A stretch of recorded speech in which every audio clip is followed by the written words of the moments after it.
तो आज बच्चों हम लोग क्या क्या पढ़ने वाले हैं?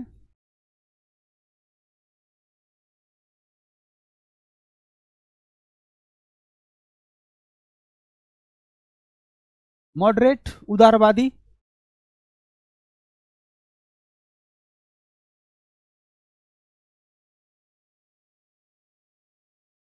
एक्सट्रीमिस्ट, उग्रवादी,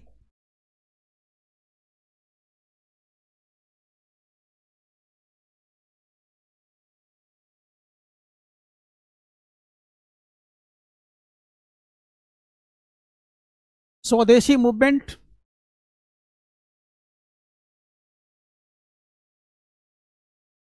सूरत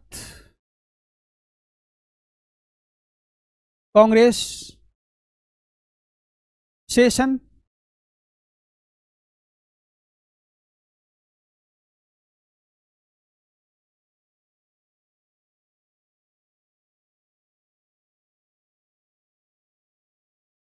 लखनऊ सेशन,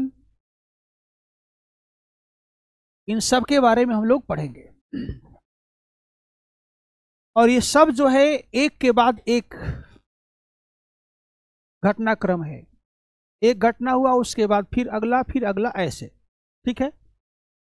इससे क्या होगा कि मॉडर्न इंडिया का एक सर्वे भी हो जाएगा, सर्वेक्षण हो जाएगा क्रम वाइज, ताकि कहीं से क्वेश्चन आता है, बीच से भी उठाता है, तो उसका उत्तर आप निकाल लेंगे। अब वैसे भी आप देखेंगे कि आधुनिक भारत में जो भी घटनाएं घटित होती है उन सब में आपस में रिलेशन है, क्योंकि एक आएगा उसमें कुछ होगा, फिर उसका रिजल्ट दूसरा आएगा, फिर वहाँ कुछ मामला होगा, फिर वो तीसरा को जन्म देगा। ऐसे करते करते आगे हम बढ़ते जाते। ठीक है। जैसे मान लो रॉलेट एक्ट है, तो रॉलेट एक्ट से ही जो है हम लोग इतना आक्रोशित हुए कि फिर उसका ही रिजल्ट जलियांवाला बाग होगा, उसका ही रिजल्ट होगा गांधी जी विरोधी हो जाएंगे, है ना। तो घटनाओं में आपस में क्या है, एक इंटर रिलेशन है, इसको भी हम समझने में सक्षम हो जाएंगे। तो आइए सबसे पहले हम मॉडरेट की बात करते हैं।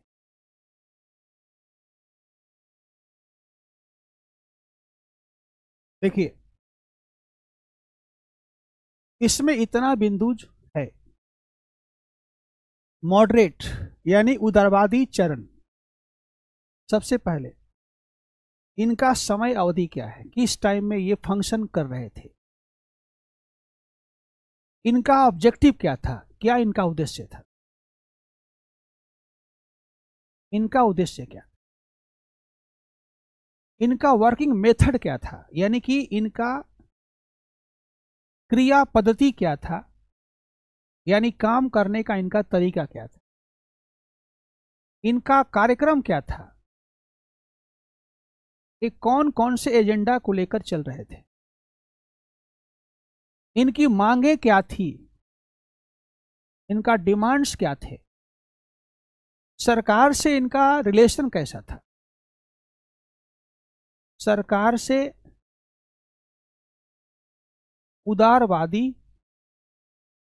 उदारवादियों का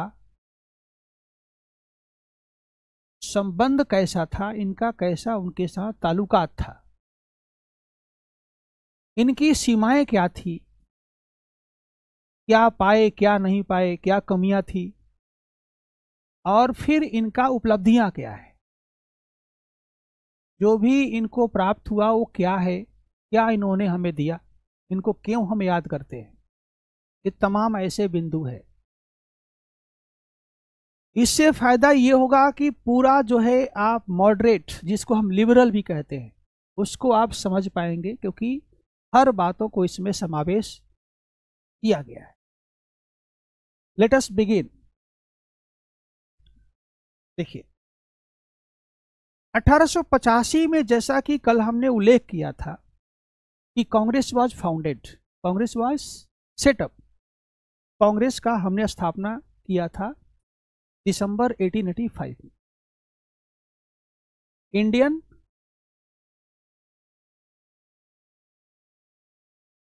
नेशनल कांग्रेस स्थापित हुआ था एक राष्ट्रवादी संगठन के रूप में, ताकि इसके जरिए हम अपने लक्ष्य को प्राप्त करेंगे, अपने उद्देश्य को हम प्राप्त करेंगे, सरकार से हम बात करेंगे। जो भी करना होगा इसके बैनर के अंदर ही करेंगे। यही इसी को हम आधार बना के काम करेंगे। यही वो मंच होगा जहां हम डिस्कस करेंगे कि हम क्या करने वाले हैं। इसी मंच के माध्यम से हम आपसे मांग करेंगे कि हम आपसे क्या चाहते हैं, जो भी होगा इसके माध्यम। अब है ऑब्जेक्टिव क्या है। शुरुआती दौर में जो कांग्रेस का ऑब्जेक्टिव रहा है वो स्वराज्य नहीं रहा है। मन में होगा, इससे इनकार नहीं किया जा सकता कि गोखले, फिरोज शाह मेहता, नरौजी, ये जितने नेता थे, इनके मन में स्वराज्य प्राप्ति का लक्ष्य नहीं होगा, इंडिपेंडेंस का लक्ष्य नहीं होगा। ये कहना थोड़ा सा बढ़िया नहीं है। होगा, लेकिन समय अभी सही नहीं था, अभी समय अनुकूल नहीं था कि हम आपसे मांग करें कि आप मुझे स्वराज दे दें, है ना। क्योंकि स्वराज्य को समझने वाले लोग भी तो चाहिए। अभी मात्र 72 लोग हैं। पहला सेशन में बॉम्बे में मात्र 72 लोग आए, तो भारत में 72 लोग ही थोड़े हैं, लोग तो बहुत हैं। इसलिए अभी हम नहीं कह सकते कि दे डिमांडेड स्वराज्य, नो, मन में रहा होगा। तो फिर क्या ऑब्जेक्टिव था? Let me tell.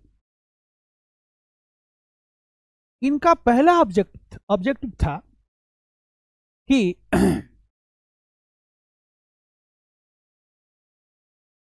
To lay the foundation of a secular and democratic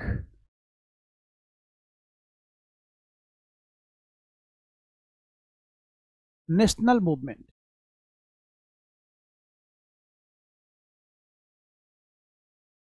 इनका पहला उद्देश्य था कि हम सब मिलकर ये प्रयास करें कि भारत में एक ऐसा राष्ट्रीय आंदोलन का नींव रखें जो सेकुलर हो और जो डेमोक्रेटिक हो।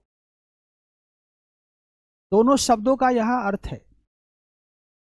सेकुलर जब तक नहीं होगा तो हमारा भारतीय समाज इतना डाइवर्स है, इतना अलग अलग धर्म के लोग रहते हैं, वो सारे हमारे साथ नहीं जुड़ेंगे। हम चाहते हैं ईसाई को जोड़ना, हम चाहेंगे सिख भाई भी हमारे साथ जुड़े, हम मुसलमान भाइयों को भी चाहते हैं हमारे साथ जुड़े। वो तब जुड़ेंगे जब उनके पास संदेश जाएगा कि जो राष्ट्रीय आंदोलन हम लड़ना चाहते हैं या लड़ रहे हैं या जिसको हम शुरू करना चाहते हैं उसमें आप सबके साथ हैं, आप सभी लोग हमारे साथ हैं। तभी जाकर सारे लोगों की भागीदारी सुनिश्चित हो पाए। यदि हम इसका चेहरा हिंदू दे दें तो हमारे मुसलमान भाई कट जाएंगे। तो हम चाहते हैं कि मूवमेंट सेकुलर हो ताकि सारे के सारे लोग आंख बंद करके आराम से बैठे, कोई उनसे जाति और धर्म पूछने वाला नहीं। दूसरा है लोकतांत्रिक।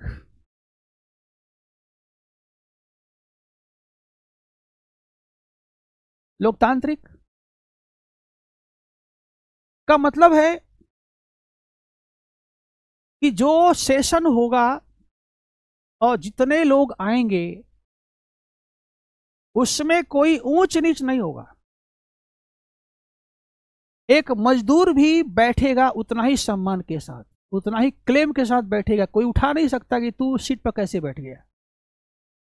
एक किसान भी बैठेगा। यानी यह जो मूवमेंट होगा वो एलिट क्लास का मूवमेंट नहीं होगा, अभिजात वर्गीय नहीं होगा। हिंदुस्तान का यह जितने भी लोग हैं हर आदमी इसमें भागीदारी अपना देगा। डेमोक्रेटिक होगा, लोकतांत्रिक, तंत्र जो लोग चलाता है, पब्लिक सॉवरेंटी जिसको बोलते हैं, वो सब के सब इसमें भाग लेंगे। क्योंकि हमारा लक्ष्य है कि आंदोलन काफी बड़ा हो, एक बिग आंदोलन हो, बड़ा हो। अब बड़ा तब होगा जब इस बाधा को दूर कर दें कि भाई आप सामंत हैं, आप कुलीन वर्ग हैं, आप नोबिलिटी क्लास से बिलोंग करते हैं, आप आइए। ऐसा कुछ नहीं। हर व्यक्ति के पास अधिकार होगा to take part in this movement, क्योंकि this movement is for all, ये सबके लिए है। मेरा पहला लक्ष्य होगा। बहुत ही बढ़िया उनका लक्ष्य था। दूसरा उनका लक्ष्य था कि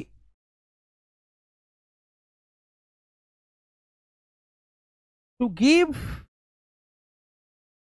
पॉलिटिकल एजुकेशन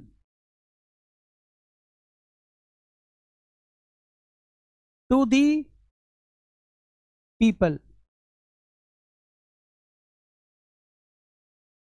लोगों को हम पॉलिटिकल एजुकेशन देंगे। यहां पॉलिटिकल एजुकेशन का मतलब होता है कि इन्हें हम पाठ पढ़ाएंगे कि लिबर्टी होता क्या है, क्या लिबर्टी होता है। इनको हम पाठ पढ़ाएंगे कि इनका राइट्स क्या होता है, इनका क्या अधिकार होता है। इनको सेल्फ गवर्नेंस क्या होता है, उसका क्या फायदा होता है, उसको बताएंगे। इनको हम अवेयर करेंगे, जागरूक करेंगे। ये हमारा दूसरा लक्ष्य हो, क्योंकि यहां के लोग जानते नहीं है कि उनका अधिकार क्या है, उनको पता ही नहीं। उनको ये भी पता नहीं है कि जो उनके ऊपर रूल कर रहा है उसका हित और उनका हित में अंतर क्या है, उनको पता नहीं। उनको पता नहीं है कि कैसे उनका ही संपदा को, उनका ही संसाधनों का दोहन निष्कासन हो रहा है, ये भी पता नहीं। उनको ये भी पता नहीं है कि वो राष्ट्र उनका है, राष्ट्रवाद क्या होता है, अधिकार क्या होता है, सत्ता क्या होती है, समानता क्या होती, उनको कुछ पता ही नहीं है। तो इन्हें हमको ट्रेनिंग देना पड़ेगा। हम अपने कार्यों के माध्यम से, जो भी हम सेशन करते हैं, सेशन का उद्देश्य यही होता है। सेशन में भाषणबाजी होगा, लोग सुनेंगे। हर सेशन में भाग लेने वाला जो नेता है, उन सबका अपना अपना प्रेस है, अपना अपना समाचार पत्र है। जैसे एस.एन. बनर्जी है, तो एस.एन. बनर्जी का जो न्यूज़पेपर, उसका नाम बंगाली है। क्या है? बंगाली उनका न्यूज़पेपर है। तिलक है, मराठा उनका समाचार पत्र का नाम है, ठीक है ना। केसरी उनका समाचार पत्र का नाम। तो सबका अपना अपना समाचार पत्र भी है ना। सुधाकर गोखले साहब का समाचार पत्र का नाम है, ठीक है। तो हमारा उद्देश्य होगा कि हम जो भी सेशन करेंगे, भाषणबाजी होगा, फिर मीडिया के माध्यम से अपनी बातों को हम लिखेंगे। हम सरकार को जो भी पेटिशन देंगे वो हम जनता को बताएंगे कि सरकार को हमने ये पेटिशन दिया है। हमारे सारे प्रेयर्स जो है सुने जाएंगे कि सरकार से हम क्या प्रेयर्स कर रहे हैं। सरकार से हमारी जो बातें होगी उसका भी हम हाईलाइट करेंगे जनता के सामने कि हमने सरकार से ये मांग किया है, सरकार हमारी बात को नहीं मान रही है ना। तो जो भी है हम जनता से शेयर करेंगे, ताकि जनता जो है वो जागरूक हो, वो समझे कि उसका क्या ऑब्लिगेशन है, उसका रिस्पॉन्सिबिलिटी क्या है, उत्तरदायित्व क्या है, और साथ में अधिकार भी क्या है, ये भी उसको जानना चाहिए। क्योंकि सरकार तो बता रही है कि तुम्हारा क्या उत्तरदायित्व है, तुम्हारा उत्तरदायित्व क्या है, लेकिन सरकार तो बता रही है कि तुम्हारा ड्यूटीज क्या है, लेकिन सरकार ये नहीं बताना चाहती कि तुम्हारा अधिकार क्या है। क्योंकि अधिकार बता देगी तो समस्या हो जाएगा। समझ गए?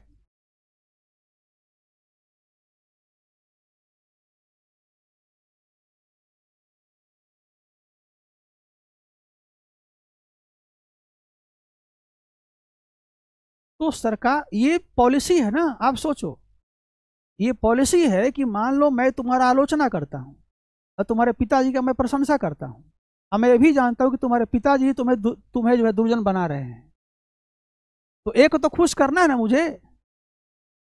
ये तो और पॉलिसी, अच्छा पॉलिसी है कि जब हमारे नेता कह रहे हैं कि यहाँ की सरकार बहुत ही बेकार सरकार है, आप अच्छे हैं इंग्लैंड वाले। अरे इंग्लैंड वाले अच्छे कैसे हो सकते? यानी ये गेम है।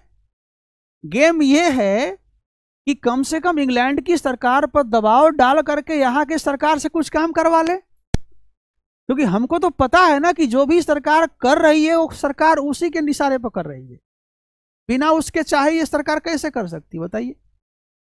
ये हमारा स्ट्रेटजी है कि हम अपनी बातों को जो है इस तरह से पेश करें कि एक आदमी को लगे कि नहीं नहीं ये तो मेरे प्रशंसक लोग हैं, और दूसरा आदमी को लगे कि नहीं ये हमारा विरोध कर रहा है।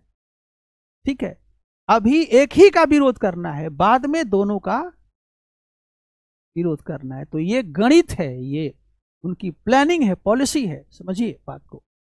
देखिए, तो उनका दूसरा उद्देश्य यही है कि लोगों को हमें जागरूक करना हो, तभी जाकर के जो हमारा लक्ष्य है वो लक्ष्य आगे बढ़ेगा, वो लक्ष्य काफी बड़ा होगा। इनका तीसरा जो उद्देश्य है वो है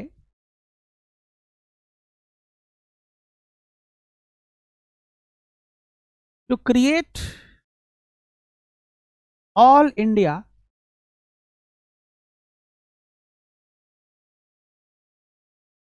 लीडरशिप,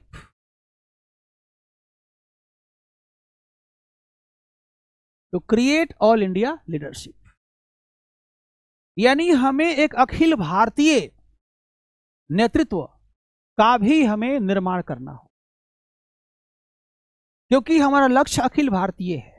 अब जो लड़ाई हो रही है वो मद्रास के लिए नहीं हो रही है, वो बॉम्बे के लिए नहीं हो रही है, बंगाल के लिए नहीं हो रही है, ये अखिल भारतीय लड़ाई है। ये पूरे साम्राज्य के खिलाफ हम लड़ाई करने जा रहे हैं, और इसलिए हम चाहेंगे कि हमारे पास जो नेतृत्व हो, जो हमारा लीडरशिप हो, वो ऑल इंडियन हो, अखिल भारतीय हो, ताकि वो सारे लोगों को अपने साथ जोड़ सके। अखिल भारतीय मतलब अब सेशन से जो कोई आदमी बात करेगा तो वह केवल WC बनर्जी केवल बंगाल का नेता के रूप में बात नहीं करेगा, वह अखिल भारतीय नेता के रूप में बात करेगा। जब अगले सेशन का अध्यक्ष नरौजी बनेंगे तो वो केवल मुंबई के लिए बात नहीं करेंगे, वो पूरे इंडिया के लिए बात करेंगे, समझ गए।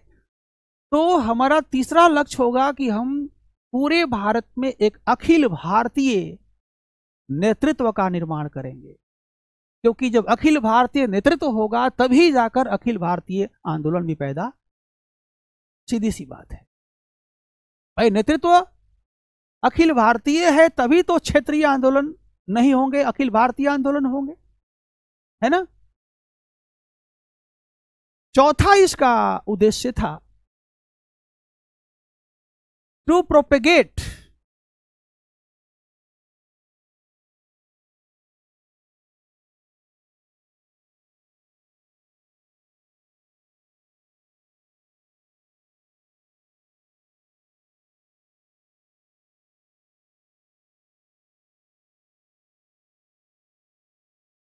एंटी कॉलोनियल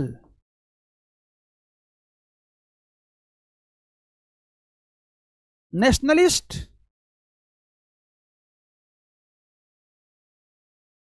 आइडियोलॉजी,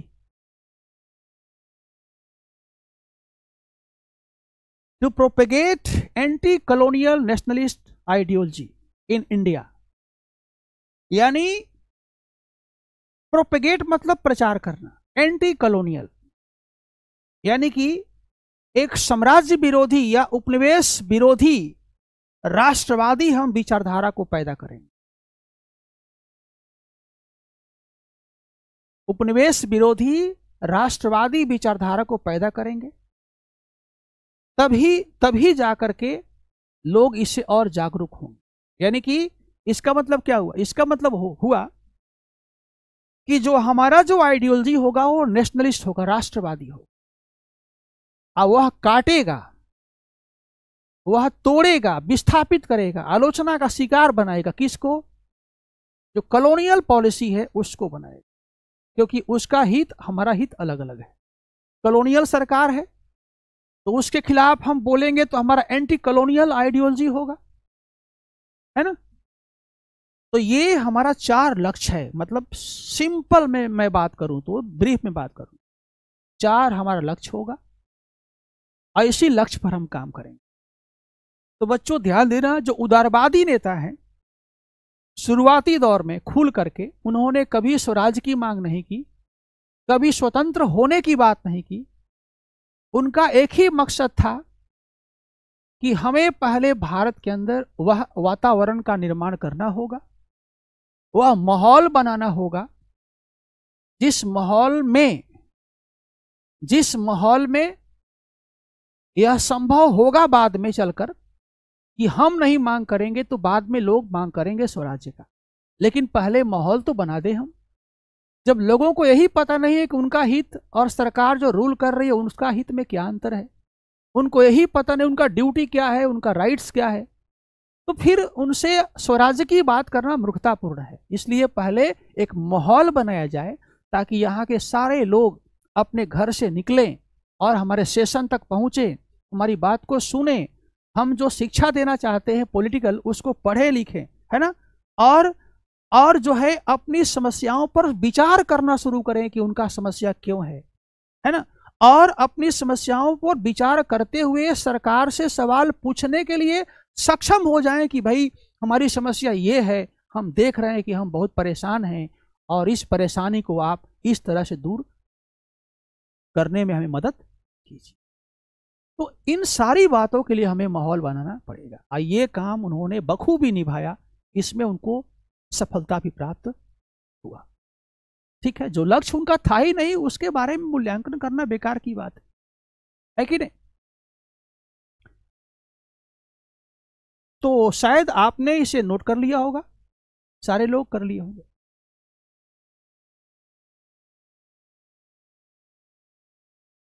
इसके बाद अब है इनका वर्किंग मेथड क्या है। WC बनर्जी हैं, बहुत बड़े नेता हैं, बंगाल के नेता हैं, बहुत बड़े नेता हैं। SN बनर्जी हैं, सुरेंद्र नाथ बनर्जी बंगाल का नेता है, ICS भी रहे हैं।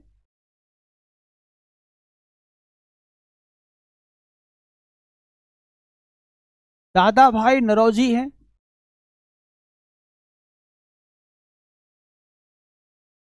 ये पारसी नेता हैं, बॉम्बे के महाराष्ट्र के बड़े नेता हैं।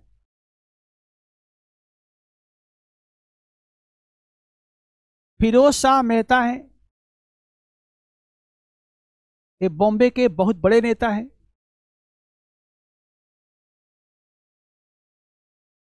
गोपाल कृष्ण गोखले हैं,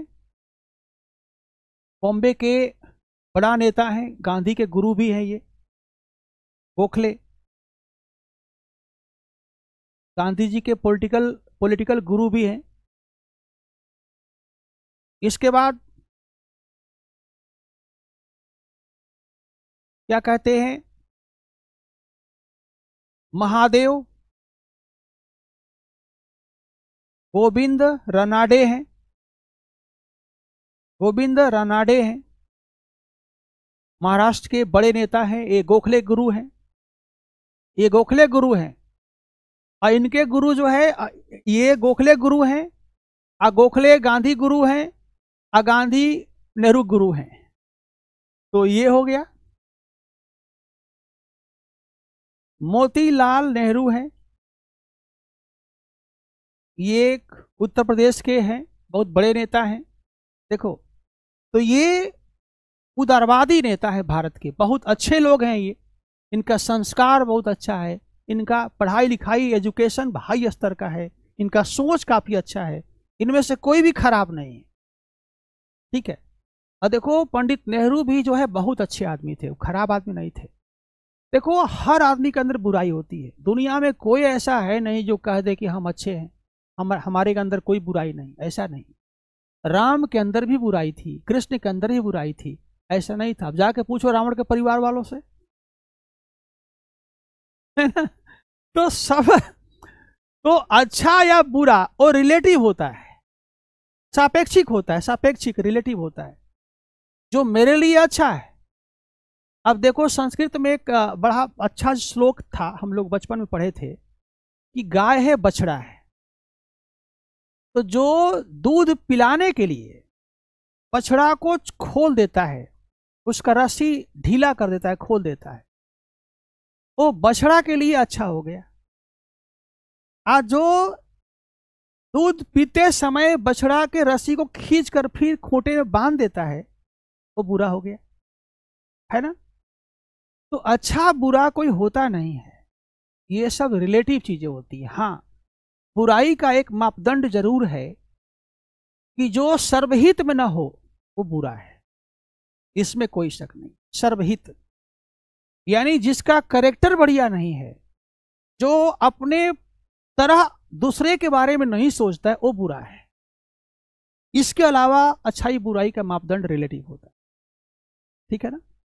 मतलब केवल पापी को छोड़ दिया जाए, पाप को छोड़ दिया जाए तो बाकी रिलेटिव होता है, कोई अच्छा कोई बुरा, ठीक है। तो ये आपका उदारवादियों का लिस्ट है, बहुत लंबा लिस्ट है, लेकिन मुख्य जो नेता है उनको आपको जानना है, ठीक है।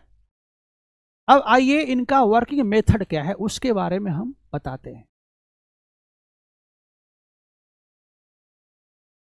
यदि वर्किंग मेथड की बात किया जाए तो सबसे पहला इनका मेथड है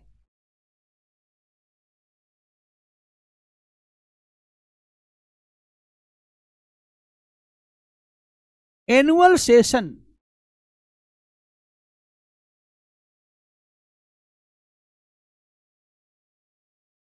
रोटेशनल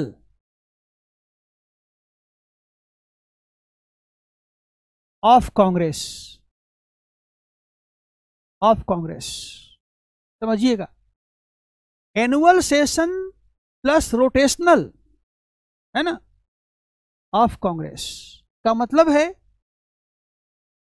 कि हर साल कांग्रेस का वार्षिक सेशन आयोजित किया जाएगा। यानी कि हिंदी में नोट कर सकते हो कि कांग्रेस का वार्षिक सेशन आयोजित करना हर साल अलग अलग क्षेत्रों, हर साल अलग अलग क्षेत्रों कांग्रेस का वार्षिक सेशन आयोजित करना देश के अलग अलग क्षेत्रों में, ये इनका पहला काम है। अब इस काम के पीछे उनका क्या सोच था? इसके पीछे उनका सोच यह था कि सेशन हम हर साल आयोजित करेंगे, स्पेशल सेशन, मतलब स्पेशल नहीं, एनुअल सेशन। स्पेशल तो बीच में भी हो सकता है, दिसंबर में होगा, क्योंकि कांग्रेस का फाउंडेशन भी उसी समय हुआ था। तो हर दिसंबर में हम सेशन करेंगे, आयोजित करेंगे। क्यों? इसका वजह था कि एक तो सेशन हर साल करेंगे तो उसका एक फायदा ये होगा कि एक साल में हम सभी लोग एक जगह इकट्ठा होंगे। एक मंच हमारा है ही कांग्रेस, सारे हमारे नेता वहां जुटेंगे। साल भर में हम लोगों ने क्या किया उसका ऑडिट किया जाएगा कि हम लोगों ने साल भर में क्या काम किया है। अगले साल का एजेंडा तय किया जाएगा, अगले साल हम लोग क्या करने वाले हैं, है ना।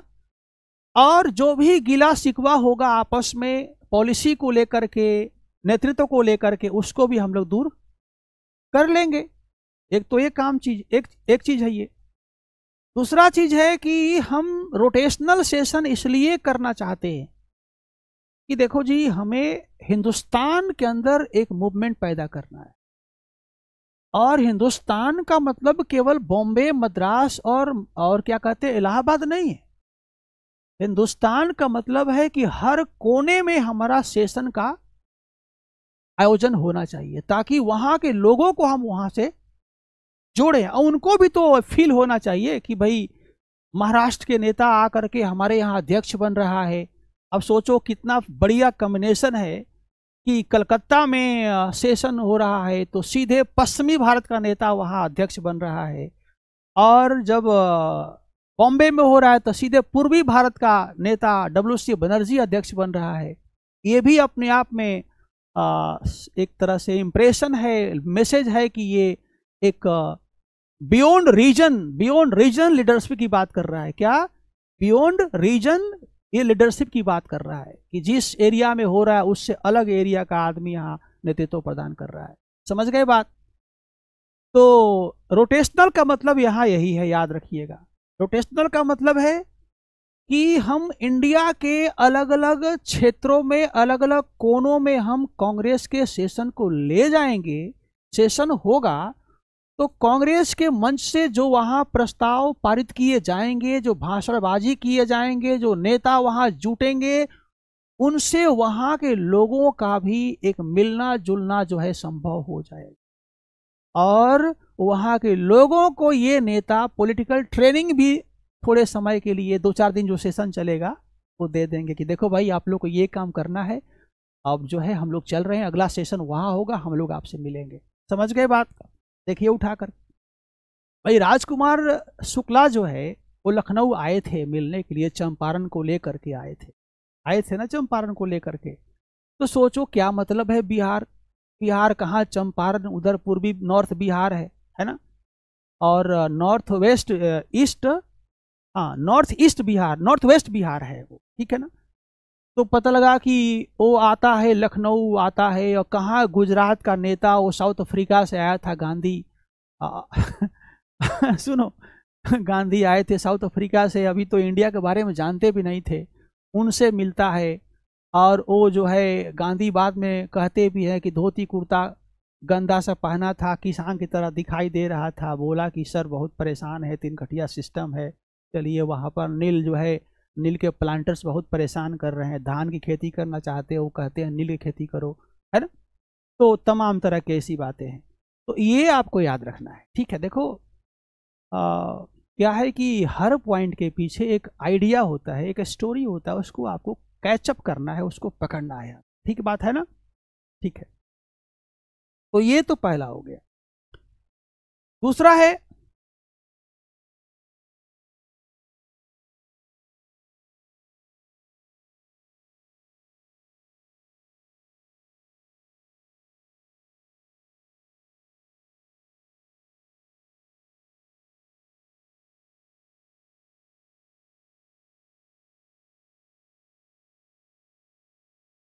ये इनका काम करने का दूसरा तरीका है। हम क्या करेंगे, हम जो हमारी समस्याएं हैं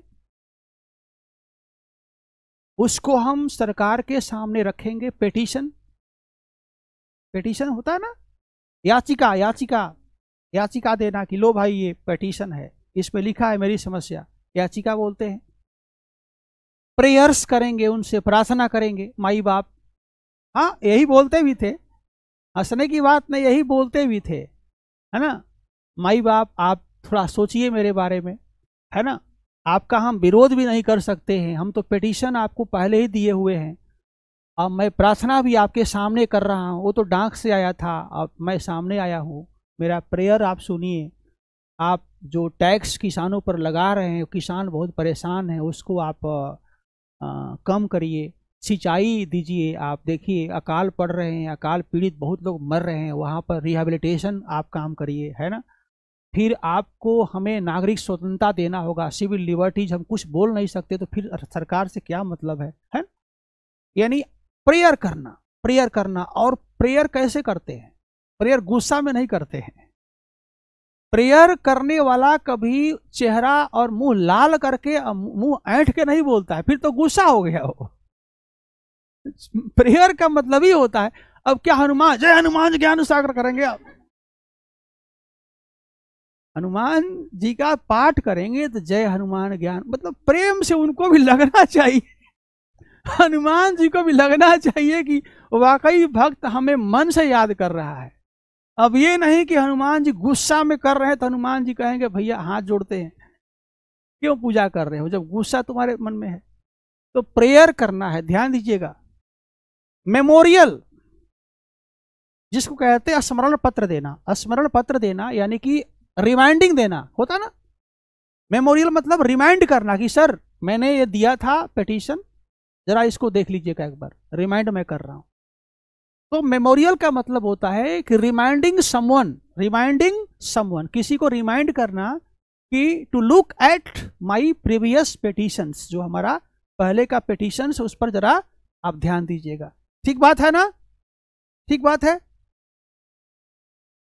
और डेलीगेशन का मतलब होता है, डेलीगेशन का मतलब होता है, सुनो ध्यान से, डेलीगेशन का मतलब होता है कि मान लो कांग्रेस का सेशन है, उस सेशन में क्या हुआ कि हम अध्यक्ष हैं कांग्रेस के, तो हम इन 3-4 लोगों को हमने एक टीम बनाया, डेलीगेशन बनाया इन चारों को, और इनको हमने एज ए अध्यक्ष, कांग्रेस के अध्यक्ष, कांग्रेस के जो वर्किंग कमेटी है, हमारे साथ रहेगी ना वर्किंग कमेटी, उसके सहायता से कि हम इनको दे रहे हैं अधिकार, और इन चारों को हमने भेजा सरकार के पास कि आप जाइए डेलीगेशन लेकर के सरकार से मिलिए और सरकार से बात करिए on behalf of me and my working committee and Congress, है ना। ये चारों का फोर्स क्या है कि कांग्रेस भेज रही है ना।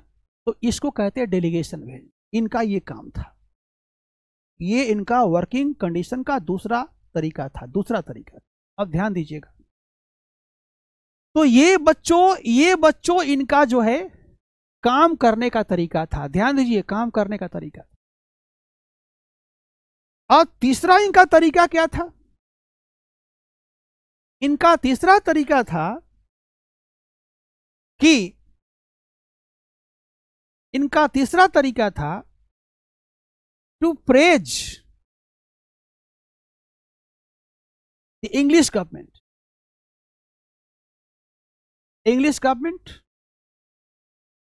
And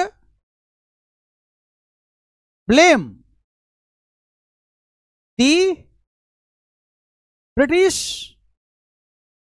government of India. समझ गए ना?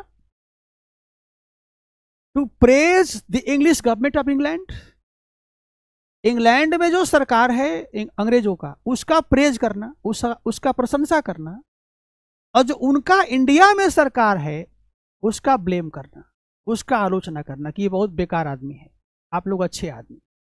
समझ गए बात? ये देखिए, इंडिया में जो गवर्नमेंट है उसे ब्लेम करना, उसे अपोज करना, उसे घेरना, उसका ही जो है मदर है इंग्लैंड के अंदर, उसका प्रेज करना कि आप बहुत अच्छे लोग हैं, है ना। इसीलिए तो हम अपने को प्राउड फील करते हैं कि हम ब्रिटिश सिटीजन हैं, ब्रिटिश सब्जेक्ट हैं, है ना। लेकिन ये सरकार बढ़िया काम। अब देखो किताब आपने पढ़ा,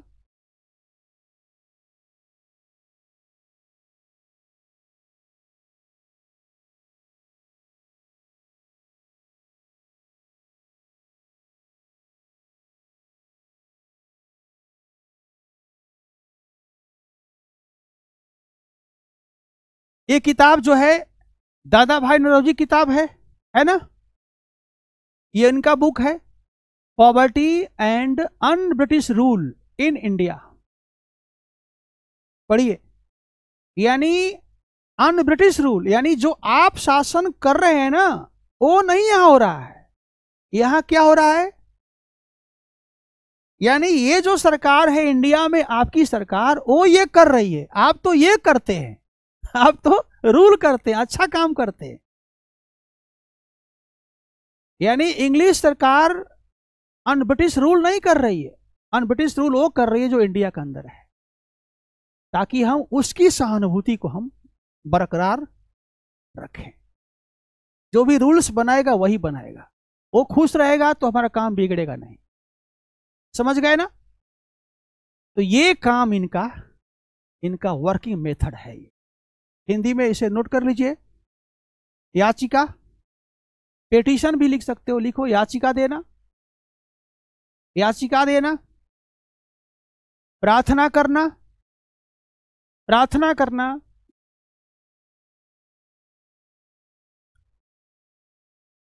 और स्मरण पत्र देना, और स्मरण पत्र देना, स्मरण पत्र देना, डेलीगेशन भेजना, डेलीगेशन भेजना मतलब प्रतिनिधि मंडल भेजना, प्रतिनिधि मंडल भेजना।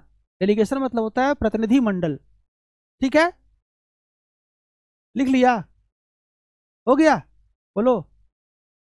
याचिका, प्रार्थना, स्मरण पत्र और प्रतिनिधि मंडल भेजना। ठीक है, अब तीसरा लिख लो, अंतिम अंतिम लिख लो अंतिम, ये नोट कर लो, मैं बोल देता हूं, कर लो, लिखो। उदारवादियों के द्वारा, उदारवादियों के द्वारा भारत में ब्रिटिश सरकार का, भारत में ब्रिटिश सरकार का आलोचना किया जाता था, भारत में ब्रिटिश सरकार का आलोचना किया जाता था, लेकिन लेकिन इंग्लैंड में, लेकिन इंग्लैंड के ब्रिटिश सरकार, लेकिन इंग्लैंड के सरकार के प्रति, इंग्लैंड के सरकार के प्रति इनका विचार, इनका विचार अक्सर अक्सर सामान्य होता था, अक्सर मधुर होता था, अक्सर मधुर होता था, अर्थात उसका आलोचना करने से बचते थे, अर्थात उसका आलोचना करने से बचने का प्रयास किया जाता था। ठीक है, next.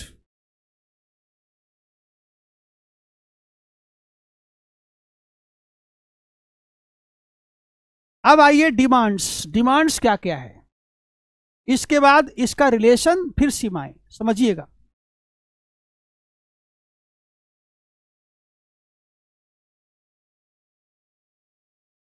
Demands of early Congress leaders या मॉडरेट्स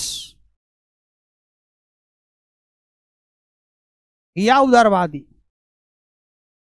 उदारवादियों का मांग, उदारवादियों का मांग, इनका मांग क्या क्या है,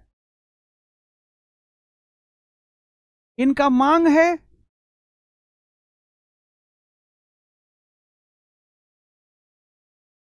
expansion of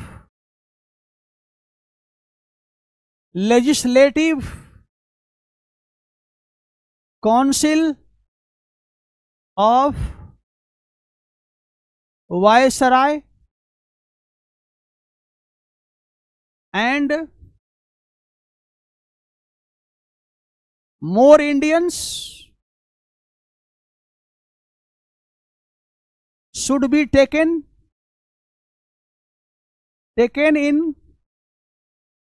in it,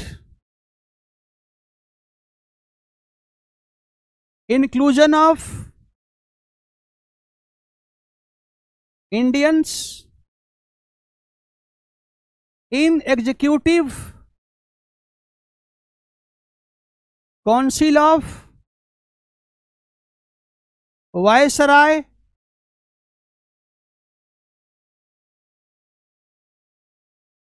Indianization of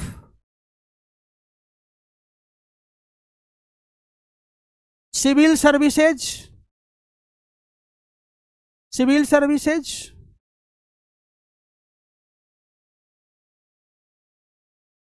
protection of Indian industries,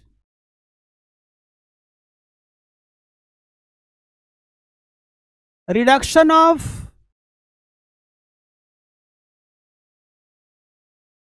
land revenue,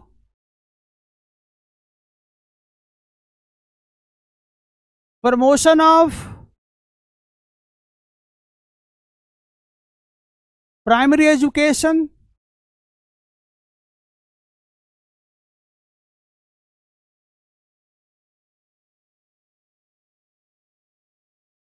reduction of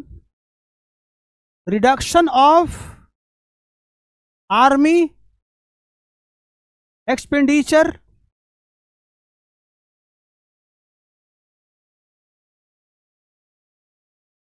ये सब इनका मांग है।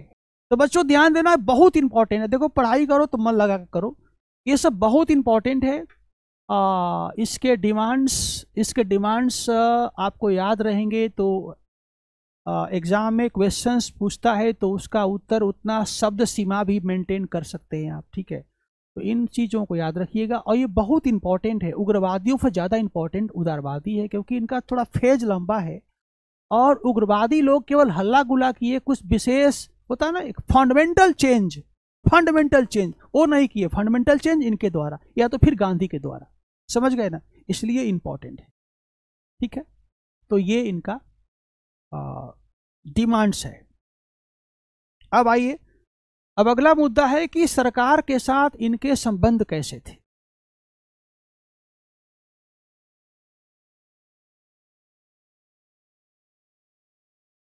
अभी फिलहाल तो यही है, लॉर्ड डफरिन है, संबंध यही से बिगड़ना शुरू हो गए थे, है ना।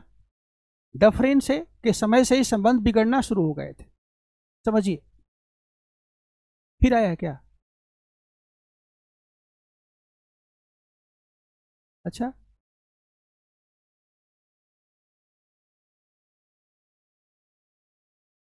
कोई बात नहीं, होता है। और कहाँ से चलेगा, देखो तुम्हारे पास है। थोड़ा पानी ले लो, जल, थोड़ा वाटर ले लो। होता है कभी कभी कंफ्यूजन हो जाता है इसको। नहीं तो ठीक है, पानी पी ली, बढ़िया है, थोड़ा वॉकिंग कर लो, ठीक है। होता है कभी कभी कंफ्यूजन होता है, दिमाग में आता है, घबराने की बात नहीं।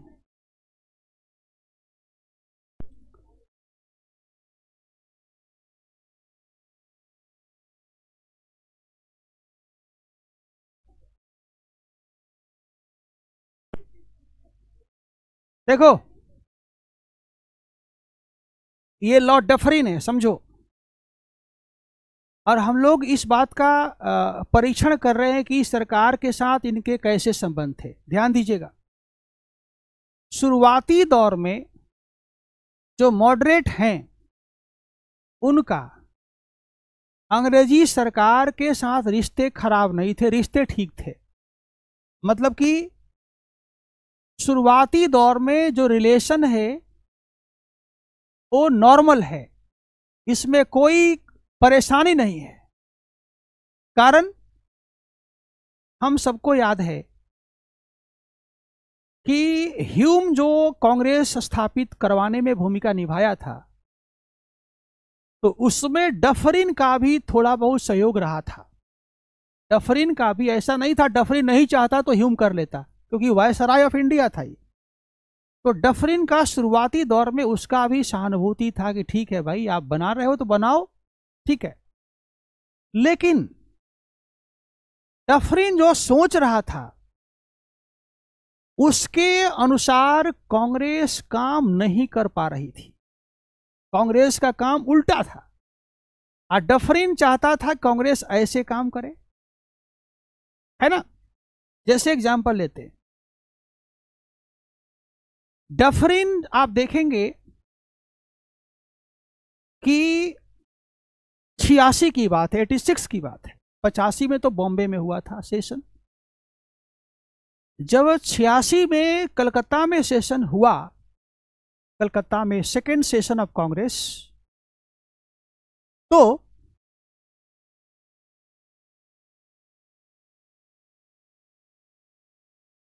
तो 86 में डफरिन जो है वो कलकत्ता सेशन में जो भाग लेने गए थे, जो कांग्रेस के नेता गए थे, उनको अपने बगान में, अपने जो ऑफिशियल गेस्ट हाउस था जो उसका, जहां वो रहता था, उसके अपने मतलब गार्डन में उनको बुलाया था टी पार्टी करवाने के लिए।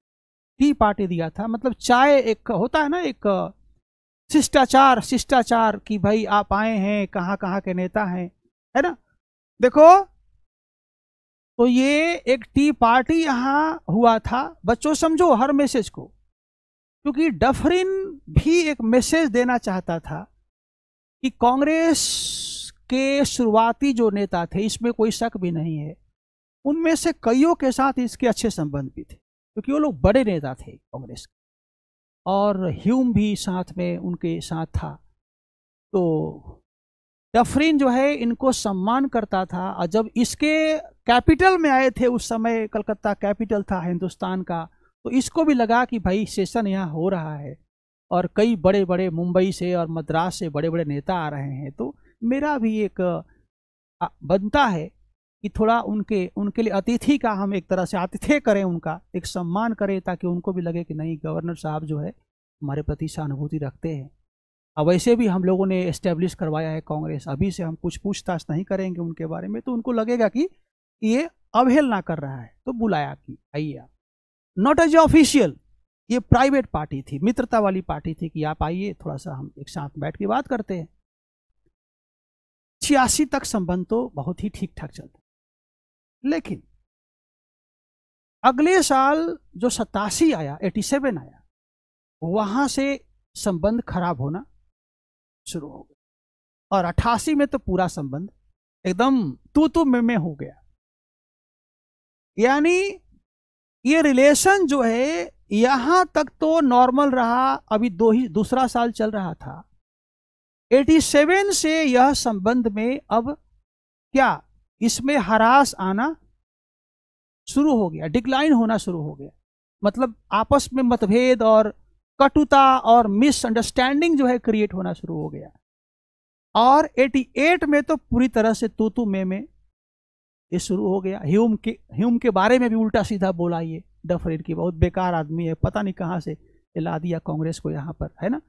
ह्यूम के बारे में बहुत उल्टा सीधा बोला है ये, कि एक अंग्रेज ने खुद ही तहस नहस करवा दिया हमारी पूरा सिस्टम को, ये कांग्रेस बनाया है और कांग्रेस हमारी बात नहीं मान रही है, आलोचना कर रही है, तमाम तरह की बात बोला। और इसने कहना शुरू किया कि कांग्रेस बेसिकली कुछ नहीं है, बल्कि क्या है, ए फैक्ट्री ऑफ सीडिशन।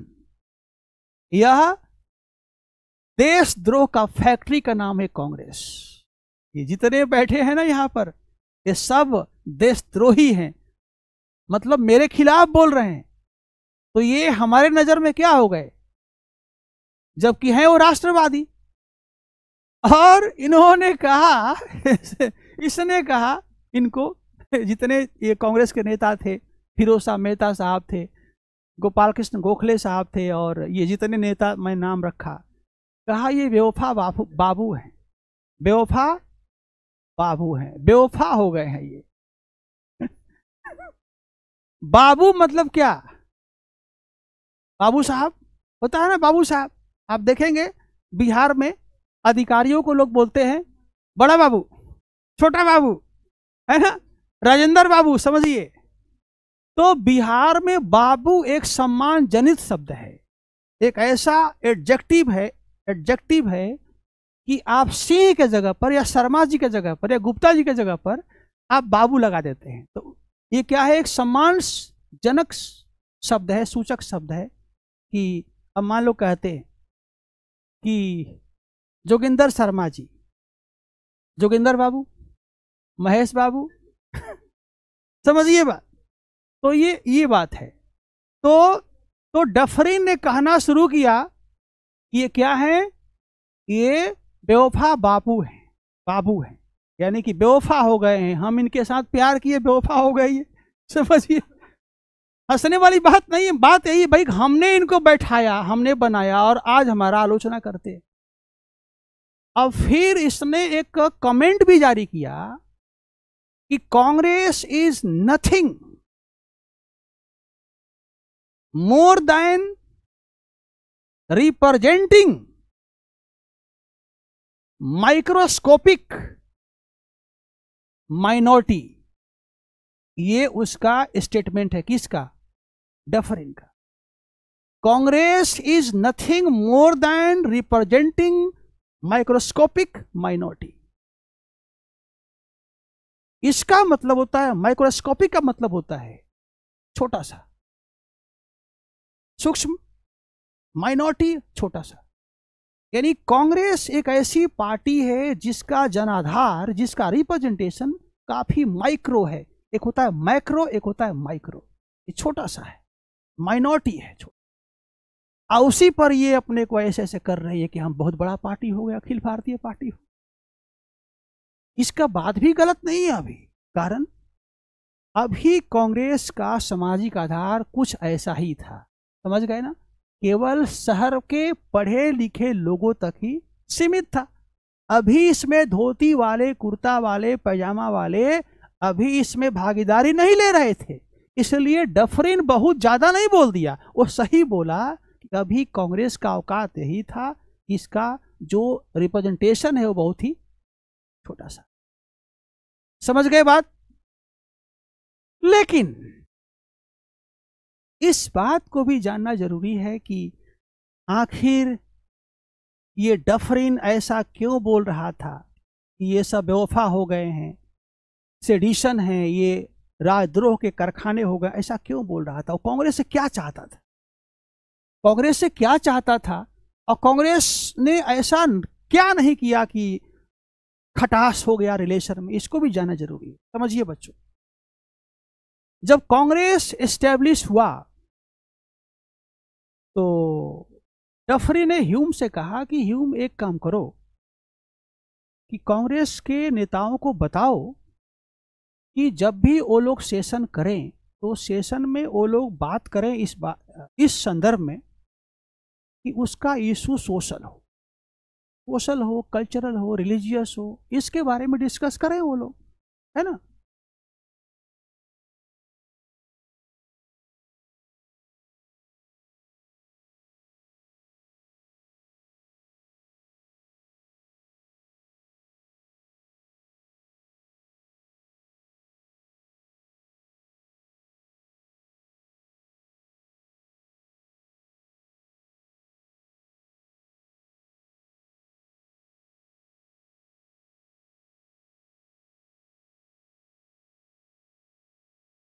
इसके बारे में बात मत करें वो लोग, समझे आप?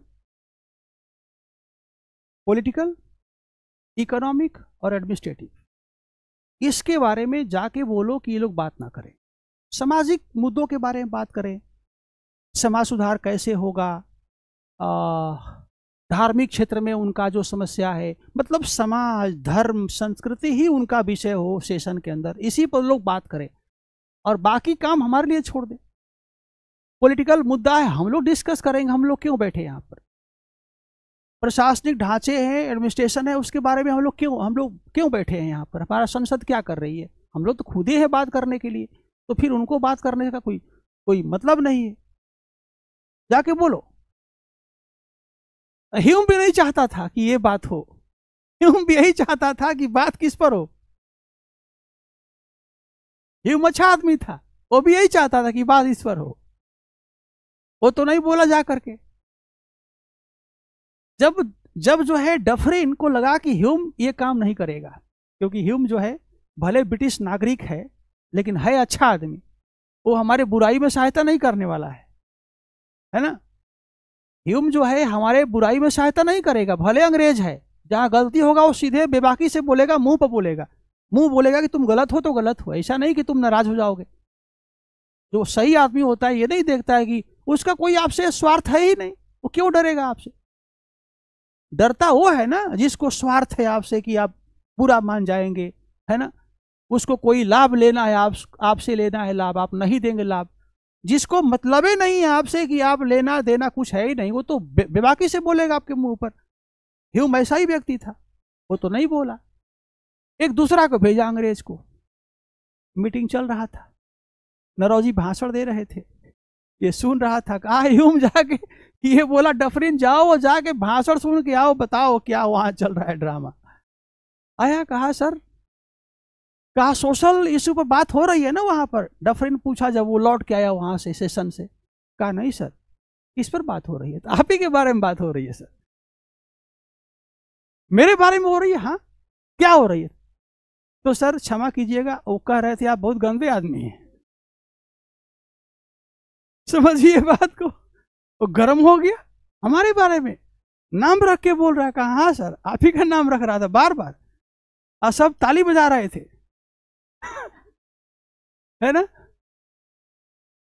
देखे थे ना वो जगदीप धनखड़ के, कैसे बोल रहा है, ऐसे कर, ये तो गलत बात है। लेकिन ये तो गलत बात, देखिए ये गलत बात है। वो बहुत खराब आदमी नहीं है, जगदीप धनखड़ अच्छे आदमी हैं और हमारे उपराष्ट्रपति हैं, उनके बारे में ऐसा करना, हम लोग नागरिक हैं यार, हमारे पूरा दुनिया देख रही है इसको, दुनिया देख रही है। हम किस मुंह से दूसरे देश में जाके मुंह दिखाएंगे अपना कि हमारे राष्ट्रपति को इस तरह से लोग कर रहे हैं, तो मेरा क्या औकात है, 4 जूता मारेगा हमको। एक चीज जान जाइए, इसको मत भूलिएगा, यदि आपका खानदान का इज्जत है गांव में, तभी आपका गांव में इज्जत है।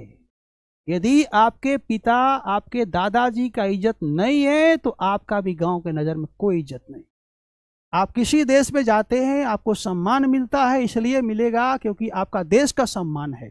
यदि जान जाएगा कि आपका देश गिरा हुआ है, कोई सम्मान करने वाला नहीं। ये सही बात है।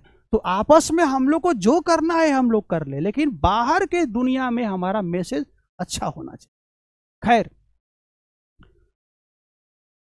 उसी समय से संबंध इसका बिगड़ गया, क्योंकि कांग्रेस चाहती थी कि हम उन मुद्दों पर, देखो कांग्रेस का भी गेम देखो, यहां पर कांग्रेस के नेता सोच रहे हैं कि ह्यूम हमें फंसाना चाहता है, डफरिन हमें फंसाना चाहता है। क्यों? यदि हम सामाजिक, धार्मिक, सांस्कृतिक मुद्दों पर बात करते हैं तो हमारे देश में इतना विवाद है आपस में कि आपस में हम लड़ जाएंगे,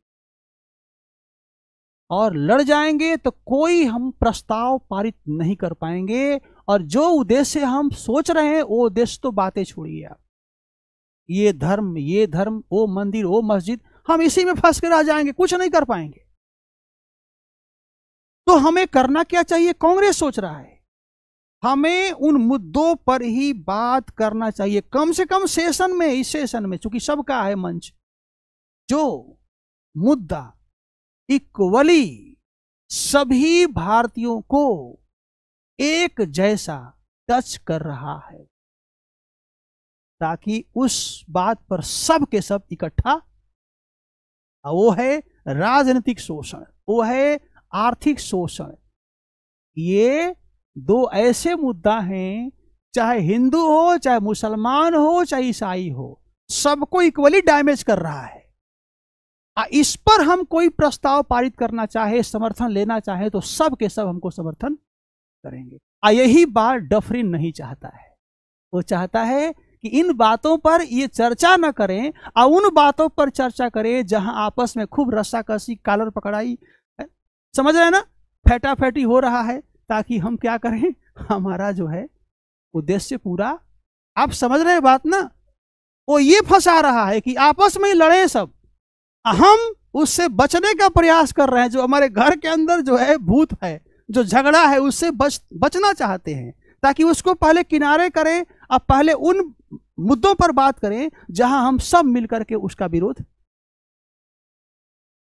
इसमें कांग्रेस सफल रही, और यही कारण है कि ह्यूम, ये डफरिन, उल्टा सीधा बोलना, क्योंकि उसको लगा कि गुरु जिस उद्देश्य को लेकर इस यंत्र का निर्माण किए थे, यंत्र हमारे हाथ से निकल गया। समझ गए बात? यही कहानी है।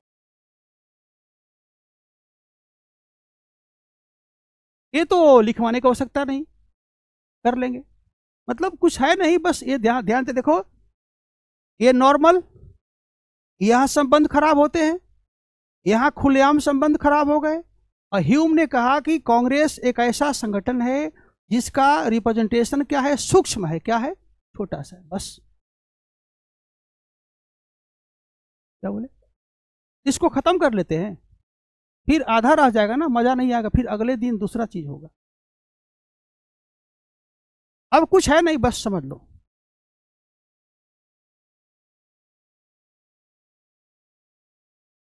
हो जाएगा, कुछ है नहीं इसमें, हो जाएगा। लेसन में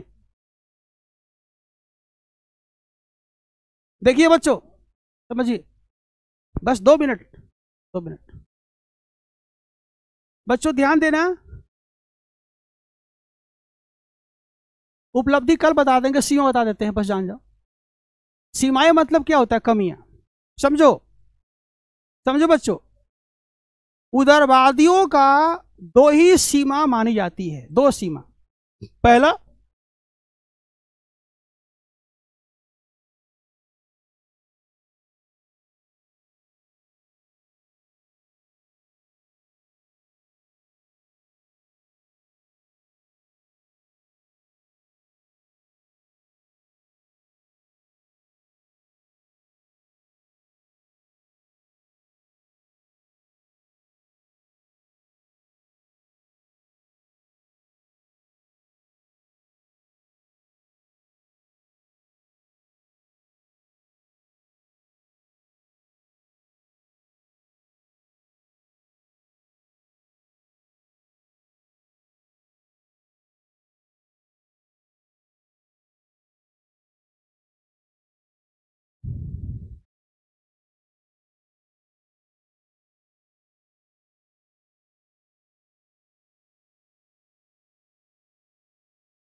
ये तीन इनकी कमियां हैं। हिंदी में नोट कर लो, मैं बोल देता हूं। पहला, उदारवादियों का सामाजिक आधार, उदारवादियों का सामाजिक आधार, उदारवादियों का सामाजिक आधार शहर के सामाजिक आधार शहर के पढ़े लिखे उच्च वर्गों तक ही सीमित था। पढ़े लिखे उच्च वर्गों तक सीमित था। पढ़े लिखे उच्च वर्गों तक सीमित था। जैसे वकील, पत्रकार, वकील, पत्रकार, अध्यापक, व्यापारी, मतलब बड़े बड़े लोग हैं, धन पशु टाइप के। ठीक है। दूसरा, उदारवादियों के द्वारा भारत में कोई जन आंदोलन नहीं शुरू किया गया। भारत में कोई जन आंदोलन पैदा नहीं किया गया। उदारवादियों के द्वारा भारत में कोई जन आंदोलन पैदा नहीं किया गया। तीसरा,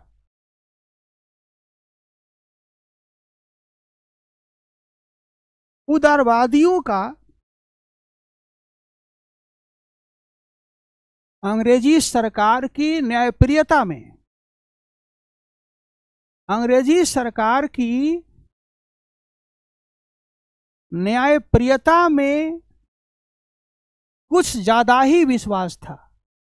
न्यायप्रियता में कुछ ज्यादा ही विश्वास था, मतलब उनको बहुत लगता था कि ये बहुत अच्छे लोग हैं। नहीं होता है कि एक आदमी होता है कि उसके मन में, मतलब वो चालाक आदमी होता है, और कुछ हमको ज्यादा ही भरोसा है आपके ऊपर कि नहीं भाई ये हम डिवोटेड हैं, मतलब कि हम आपको, हम जो है आंख बंद करके भक्ति कर रहे हैं कि नहीं आप कर देंगे कर देंगे। कभी ये हम जानने का प्रयास नहीं करते हैं कि जिसका हम भक्ति कर रहे हैं वो सरकार साम्राज्यवादी सरकार है, और ये भक्ति करने से इसका शोषण रुकने वाला, ये हम कभी सोचने का प्रयास, तो ये इनकी कमियां हैं। ठीक, मिलते हैं कल।